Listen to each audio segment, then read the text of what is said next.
And we are here in the Hombu Dojo in Valencia, Spain. And the purpose for today, my class today will be with some advanced concepts, advanced skills in Aikido-jutsu that it's called Kutsujin. This kutsu comes from the verb musubu, that means to tie, to bind. And the second jin, it comes from shin, that is the onryomi for the kanji mi, that means body or person. Then kutsu jin, it's united, it's like tying or binding the body. Then this is explained under jujutsu and aikido-jutsu concepts. Let's talk a little and explain with some examples in order to understand quite much better what is the idea of these very particular, very singular techniques, very singular concepts and ideas that are a purpose, or it's very linked to our tradition, the Kaze no Ryu, Ogawa ha Bugei.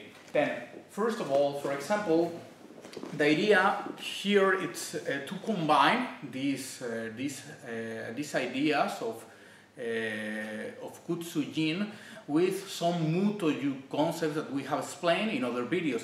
Then let's starting from this point. For example, in this case, Sensei Rebecca Roca appearing for her first time as Sensei here. Then congratulations by my side on this video.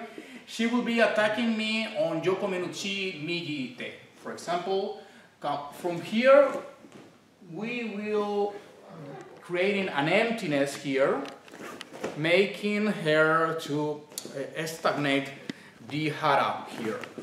From this position, I will place her hand on my hips, and from this point, I will cross my left hand, grabbing her gi.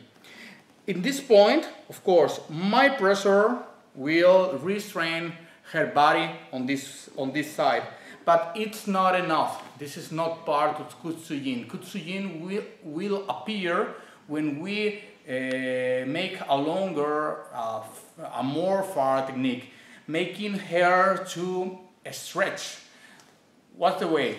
On this circumstance, and on this position, she is restrained. We could do it also changing the position right here, because it's also a variation from this technique.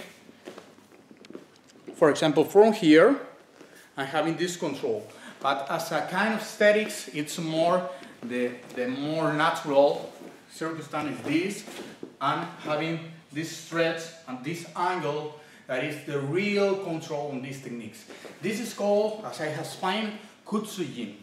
Let's go to several ideas, more advanced and more interesting. For example, let's change right now to Aikido-jutsu, but in Sibaru, concerning what is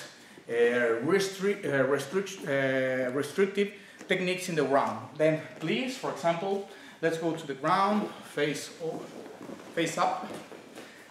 We have these threads and we have this control. For example, right here. Are you, Rebecca-san, are you controlled? Yes, I am. What is happening here? My pressure with the knee directly to the palm, it's making her arm to be straight and directly to the hara. In physiology, we have this circumstance that makes a strong pressure, a heavy pressure on the shoulders area, and of course it's making the back to be very heavy to the ground, and it's impossible to go to escape from this position. Then from here, this is part of the Kutsujin, but what we will do is we will move very careful here, my heel, my ankle over, or my foot over her elbow, and right now we have to keep directly in our calf. It can escape. If we do something like that, it's wrong. For example, in this way. This is not the idea of Kutsujin. We need to keep the restriction with along my calf.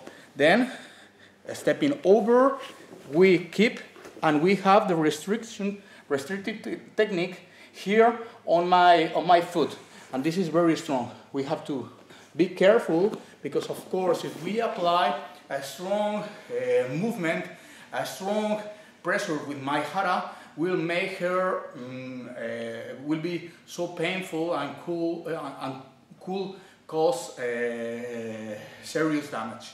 Then, for example, if we start from Yamaotoshi position right here, okay, I will do the following.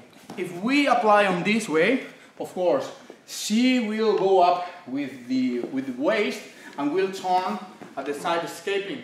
Then this is wrong, of course. What we need to do is to put aside her arm on this position. The elbow needs to be raised up, and my foot will step on her hand. And from here, the pressure with my calf, my knee will look forward, look outward towards his head, her head in this case, sorry, making this control. And she will be unable to escape on this position. This is what it's called Kutsujin. Let's take a close look to the anthropology, to the origins of this. When I start with, I was carrying my katana, in this case a bokuto, on my waist, like this way, what will happen? If she tries, for example, to grab, for example, the handle in order to maybe take out my sword, or maybe avoiding me to draw the sword, then from this position we could apply to jujutsu or to aikijutsu. What's the difference? Jujutsu is when we only restrain to this position. For example, she is unable to escape here. We have a strong pressure on the shoulder, on the elbow, and she will be unable to escape. Maybe if we grab on this position. If we try, for example, to perform a taoreru, is to say a throwing technique, it will be jujutsu. For example, from here, it's a very classical jujutsu to go here and throw her to the ground.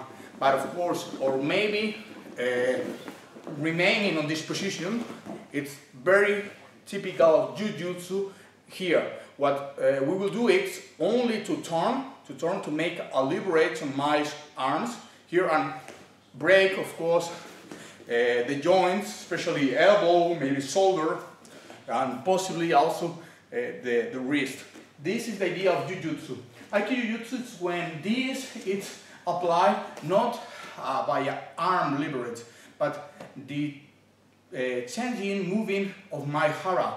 And for example, if from here, what we will do is, for example, turning my hara to the side and turning back and having this kote hineri, for example. Maybe coming here, and of course, we could, I will ease a little on this, and of course, having this control, or this, making this strong control to the elbow. This is very painful. I will be relaxed with this position. Very interesting ideas could be applied into this kind of study. For example, when we try to apply on maybe this more advanced concepts on the Kutsujin, maybe to both arms. For example, this is quite interesting. Coming from the Kata Morotete Kubitori, coming to this position, this comes here and this moves to that side. We could keep this position, or we could apply this, it's a kote hineri, on this, and putting inside the cloth here, and making this liberate with the head here, this lock. From here, having this control, we get closer, this, in order to avoid escaping her from this. Go to the side and put into this circumstance. She will be unallowed it's not able to escape this wrist from this hand out, because the strong pressure that has on the chin to the head, and at the same time the pressure that it's keeping my hand grabbing, making like a choke here on the clothes, it's impossible to escape here. Remember, the idea here is to stretch. Only I will move a little, sorry, and from here I will put to my side. This is a very classical study, an explanation that the ancient masters of our tradition used to demonstrate on the demonstrations on the shows for Aikido-jutsu. Then this was the topic for today. I hope you have liked. It's an advanced level of Aikido-jutsu, and this is only recommended to be practiced with the instruction, with the teachings of a real master that has studied this method, because it's a broad method. It's not some techniques that I have explained. It's a method that you have to follow special concepts, concrete concepts, and this makes a broad study. And of course, for knowing, for understanding, it's needed the aid, the help, and the study by a master of our tradition. As I have said, thank you very much for your attention. I hope you have liked, and please keep following us in our YouTube channel and all social media that we are in. Thank you very much.